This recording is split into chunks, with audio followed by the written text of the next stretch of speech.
बनेगा स्वस्थ India podcast में आपका स्वागत है। हमारा ध्यान प्रत्येक और सभी के लिए एक समग्र और स्वस्थ भारत बनाने पर है।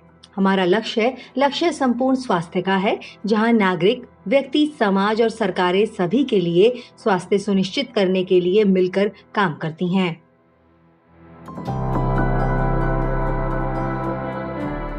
भारत में डेंगू के मामलों में बढ़ोतरी हुई है, खासकर दिल्ली में।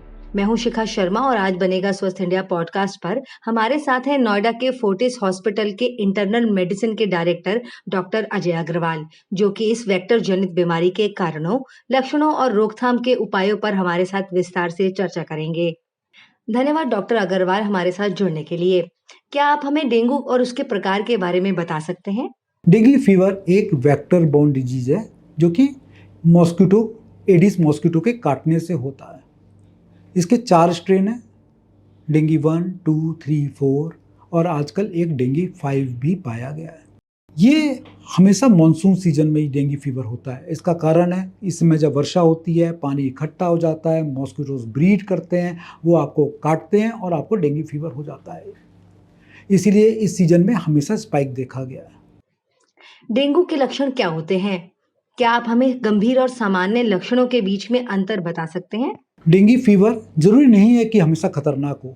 इसके सिम्टम कुछ भी नहीं हो सकते। आपको डेंगू एडिस मॉस्किटो ने काटा, डेंगू वायरस आपके अंदर गया, आपकी इम्यूनिटी आई और आपको कुछ नहीं हुआ।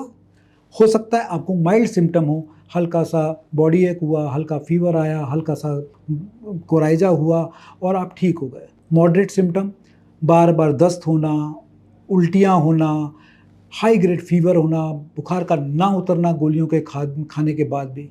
यार एक सीवियर सिम्टम भी हो सकते हैं कि जैसे प्लेटलेट ड्रॉप कर गई, आपके ब्लड के चकत्ते पड़ गए बॉडी में, आपको उल्टियाँ होने लग गई, आपको दस्त ज़्यादा होने लग गए, सांस फूलने लग गई, आपका ब्लड प्रेशर फॉल हो गया। सीवियर जब हो जाते हैं, ज़्यादा तेज़ हो जाता है, तो आपको अस्पताल में भर्ती होने की आवश्यकता होती है।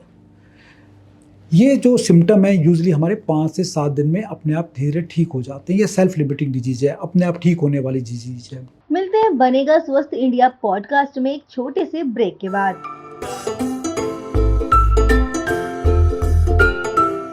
देखें हमारा नया बनेगा स्वस्थ इंडिया वीडियो पॉडकास्ट स्वास्थ्य मंत्र, पहला पब्लिक हेल्थ और हाइजीन पॉडकास्ट।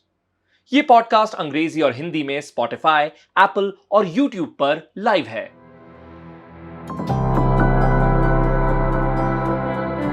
बनेगा स्वस्थ इंडिया पॉडकास्ट में आपका दोबारा स्वागत है। सर, ये तो हुई लक्षणों की बात। अब अगर उपचार की बात करें तो एक मरीज को इलाज से लेकर खान पान तक किन बातों का ध्यान रखना चाहिए? इसमें कोई खान पान का कोई बहुत विशेष महत्व नहीं रहता। हम वही खाना चाहिए जो हम खा सकते हैं। वेजिटेरियन खाना, दाल चावल रोटी सब्जी। इसमें जो मिथ हैं, पपीते का रस पी जाना या आपका बकरी का दूध, ये सब का कोई लाभ नहीं है।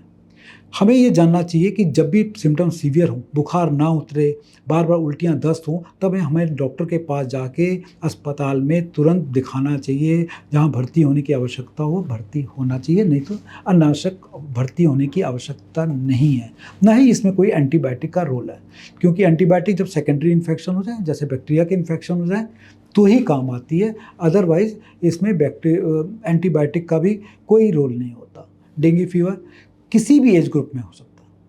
ये छोटे बच्चों को भी हो सकता है, बड़ों को भी हो सकता है। जो भी घर से बाहर जाते हैं उनको हो सकता है। डेंगू फीवर का जो वायरस है वो मॉस्किटो है, हर एक को काट सकता है। बट जो मोटे लोग होते हैं, जो डायबिटिक होते हैं या एक्सट्रीम एज ग्रुप जैसे बच्चे हो गए, ओल्डर एज ग्रुप के लोग हो गए, उनमें सीवियरिटी ज़्यादा देखी गई है।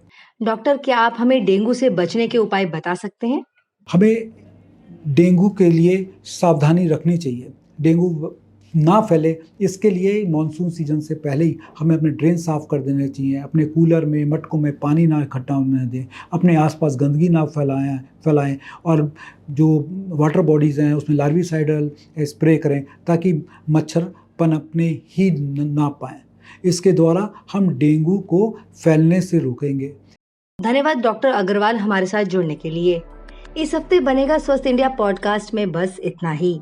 अगर आपके पास इस टॉपिक पर टिप्पणी, सवाल या सुझाव हैं जिस पर हमने आज चर्चा की है, या ऐसे मुद्दे हैं जिन पर आप फ्यूचर में चर्चा करना चाहते हैं, तो हमें bsipodcast@ndtv.com पर लिखें। याद रखें, BSI का मतलब बनेगा स्वस्थ इंडिया है। आप हमसे फेसबुक, ट्विटर और इंस्टाग्राम पर बनेगा स्वस्थ इंडिया हैंडल पर भी जुड़ सकते हैं और सप्ताह भर बातचीत जारी रख सकते हैं। अगले हफ्ते तक मैं शिखा शर्मा आपसे अलविदा लेती हूँ। हेल्दी रहें, सेफ रहें।